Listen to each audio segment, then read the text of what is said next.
For on the wicked, let a scorching wind be the portion in their cup. For the Lord is righteous. He loves righteous deeds. The upright will see his face.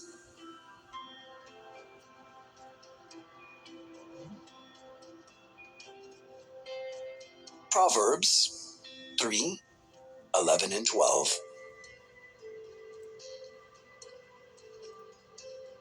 Do not despise the Lord's instruction, my son, and do not loathe his discipline. For the Lord disciplines the one he loves, just as a father disciplines the son in whom he delights. Okay, so in Genesis, Isaac is aging. Isaac is losing his eyesight. Isaac is the son of Abraham. Isaac has sons, Jacob and Esau. And so this first generation after Abraham, the generation of Isaac, is moving toward the grandchildren's generation. And that takes center focus today because there's all this tension between Jacob and Esau. And so we saw all the trickery of that, but then Jacob had to flee. So he goes to his mother's family and he falls in love. And he gets some of the trickery of his own because after his wedding night, the sun comes up and it's not his wife, but it is. But it's not, but it is, right? So he actually marries the sister of the woman that he loves. Her name is Leah, but it's Rachel that he loves. So he has to agree to another 7 years before he can have Rachel. And then he loves Rachel and he doesn't love Leah. Obviously, he has sex with Leah because she has 4 sons in today's reading, whereas Rachel is childless. So Leah is super neglected. I mean, so gosh, her husband will have sex with her, but he doesn't love her. And so that's like terrible situation to be in for her. So the only consolation she has is her children. And she names these children, and the names, we should pay attention to these names because they're gonna one day become tribes. And we'll watch that unfold before us. And then we move into Matthew's gospel, and Jesus has some confrontations going on of his own. He says to a paralyzed person, be encouraged, your sins are forgiven. And that is scandalous. So all of a sudden he's super on the radar because to forgive sins is only God's prerogative. And so they then accuse Jesus of a capital offense, an offense worthy of death, blasphemy. Because in this case, they're going, Jesus is trying to put himself in the position of God. Anyone who tries to usurp the authority or the sovereignty of God, that's blasphemy. That person needs to be killed. Instead, though, Jesus heals this man right in front of them, saying, look, is it easier to say your sins are forgiven, or is it easier to say stand up and walk? So he does both. Your sins are forgiven, stand up and walk. And it happens. This is a sign from God.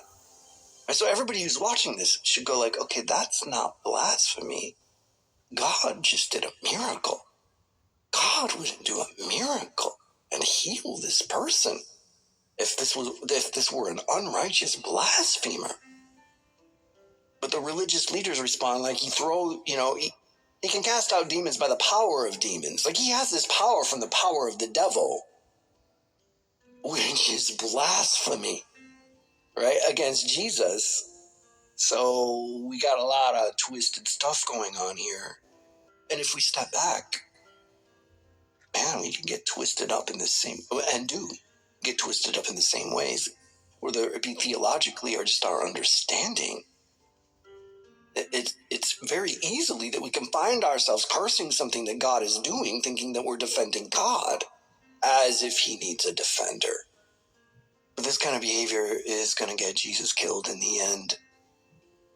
But man, we're just getting going in Matthew, but as we continue this journey and we go through the Gospels, spend our time with Jesus, we're going to see that what he is after is the truth of the matter, the motive, that what is underneath it all, not the facade, not what is presented, what is real. So he has no tolerance for hypocrisy. And actually, that's the kind of stuff Jesus confronts. He is kind and merciful to anyone with humility. But the proud and arrogant, he has no tolerance for that. And that, in this case, in Jesus' life, happens to be the religious leaders. We can step back from that for a second and look around.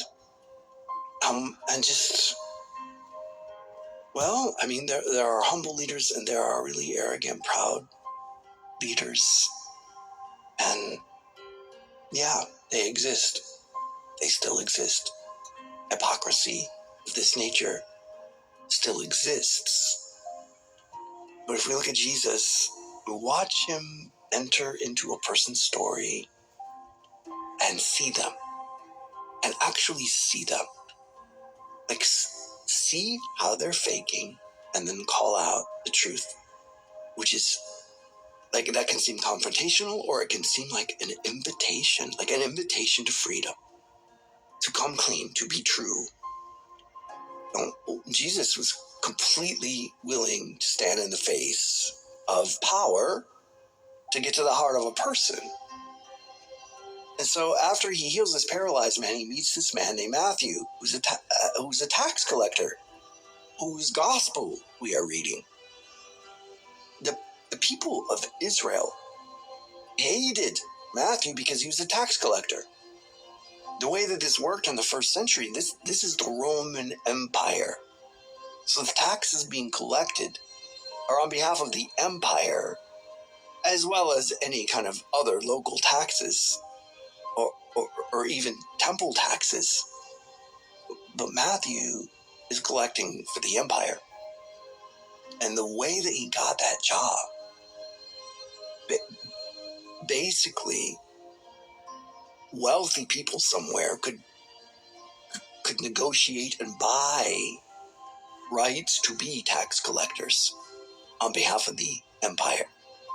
And then those people could hire people to go do the dirty work. And Matthew's one of those people where he's working to get the money. And he's a Jew.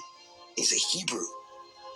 So for the Hebrew people, this guy has betrayed his people. He is sold out. He is enforcing the will of the empire, of the oppressors, upon his own people. He's a betrayer. And so they hate him. But Jesus ends up in his house with other tax collectors and sinners. And so the religious leaders are coming up to Jesus' disciples going, why does your master eat with such scum and filth? These people are disgusting. Why would he hang out with them? And obviously we wanted to defend Jesus in this story, but if we step back, let it be a mirror into our lives, we have had these attitudes. We're finding ourselves here. We've done this. These Pharisees, they prided themselves by avoiding, but also deeply shaming these quote-unquote sinners. That is not uncommon. We so easily do the same thing. Look down our nose at somebody that we think is less righteous than us, which only gives us this illusion that somehow we're superior, when everybody is struggling. Everybody is broken. Some people have better ways of faking it than others. But that's just better faking, which is more falseness